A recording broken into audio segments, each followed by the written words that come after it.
இன்னொரு பக்கம் பராசக்தி படத்தோட கதை திருட்டு மாரி ஒரு விவகாரம் போயிட்டு இருக்கு. இது எந்த அளவுக்கு உண்மை சார்? ஆமா. இது வந்து எப்படின்னா, இது ரொம்ப நாளா பேசப்பட்ட ஒரு செய்தி தான். எங்களுக்கெல்லாம் அங்கங்க அரசியல் புரசலா இந்த செய்தி எனக்கு தெரியும். வருண் ராஜேந்திரன் அப்படின்னு ஒரு உதவி இயக்குனர். அவர் வந்து கலைஞருடைய கதை வசனத்தில பெண் சிங்கம்னு ஒரு படம் வந்துச்சு. அந்த படத்தினுடைய டைரக்டரா ஒர்க் பண்றாரு.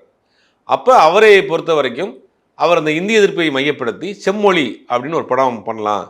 கலைஞருடைய திரைக்கதை வசனத்தில, இவருடைய கதை டைரக்ஷன்ல வருண் ராஜேந்திரன் ஒரு படம் பண்ணலான்னு 2011 காலகட்டங்கள் ஆரம்பிக்கிறாங்க.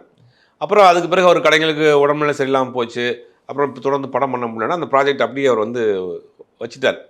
அதற்கு பிறகு என்ன பண்றாருன்னா, இந்த படத்த வந்து ஒரு கம்பெனிக்கு சூர்யா வச்சு பண்றதுக்காக இவர் அந்த கதைய சொல்றாரு. எந்த கதைய? இந்த செம்மொழி கதைய. இந்திய எதிர்ப்பு மையப்படுத்தி செம்மொழி கதைய சொல்றாரு. அவர் வருண் ராஜேந்திரங்கிறவரே அவரு தாத்தாவே வந்து இந்த செம்மொழி போராட்டத்தில் கலந்து கொண்டவருடைய பேர நினைவா தான் வச்சிருக்காங்க அவருடைய பேரே.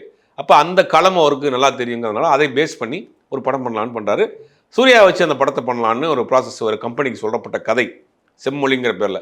அது சில காலங்கள் தள்ளி போயிருச்சு. தள்ளி போன பிறகு சூர்யாவுக்கு சொல்லப்பட்ட கதை சொன்ன கம்பெனி இருக்கு இல்லையா? அந்த கம்பெனி மூலியமாக அந்த கதை டிராவல் ஆகி சூர்யா கம்பெனிக்கு போயி, அது வந்து புறநானூறுன்னு சொல்லி அந்த டைட்டில்ல வச்சு இதே சுதா கவுங்கர ஆரம்பிக்கப்பட்டது. அப்ப அந்த புறநானூறு போற நேரத்தில இவருக்கு இந்த செய்தி தெரியப்பட்டு, அப்புறம் அவர் மூவ் பண்ணியிருக்காரு. அந்த படம் அவங்க சூர்யா கம்பெனிலேருந்து இல்ல. அதுக்கு ஒரு சூர்யாட்டிருந்து அந்த படம் வெளியில வந்ததுக்கு பிறகு, பல ஹீரோஸ்ட்ட போச்சு அந்த கதை. தனுஷ்ட்ட போச்சு, சிம்புட்ட போச்சு, பல்வேறு ஆட்கள்ட்ட போச்சு. கடைசியாக அந்த படம் சிவகார்த்திகேயன்ட்ட வந்து புறநானூறு பேர் மாற்றப்பட்டு பராசக்திங்கிற பேர் வைக்கப்பட்டு இந்த படம் போச்சு. இவர் தரப்பில் என்ன சொல்கிறாங்க அப்படின்னா, இந்த படம் என்னுடைய கதை. நான் 2011, 12 காலகட்டத்திலே எழுத்தாளர் சங்கத்தில் இந்த படத்தை வந்து கதையை வந்து நான் ரிஜிஸ்டர் பண்ணியிருக்கேன். அதுக்குண்டான எவிடன்ஸ்லாம் என்கிட்ட இருக்குது அப்படின்னு இவர் சொல்கிறாரு. இது என்ன சொல்கிறாங்கன்னா, பிஹைண்ட் த ஸ்க்ரீன் நடந்த விஷயம் என்னென்னா, இந்த பராசக்தி படம் போயிட்டு இருக்கப்போ இடையில அவரை கூப்பிட்டு பேச்சுவார்த்தைலாம் சில விஷயங்கள் நடந்திருக்கு.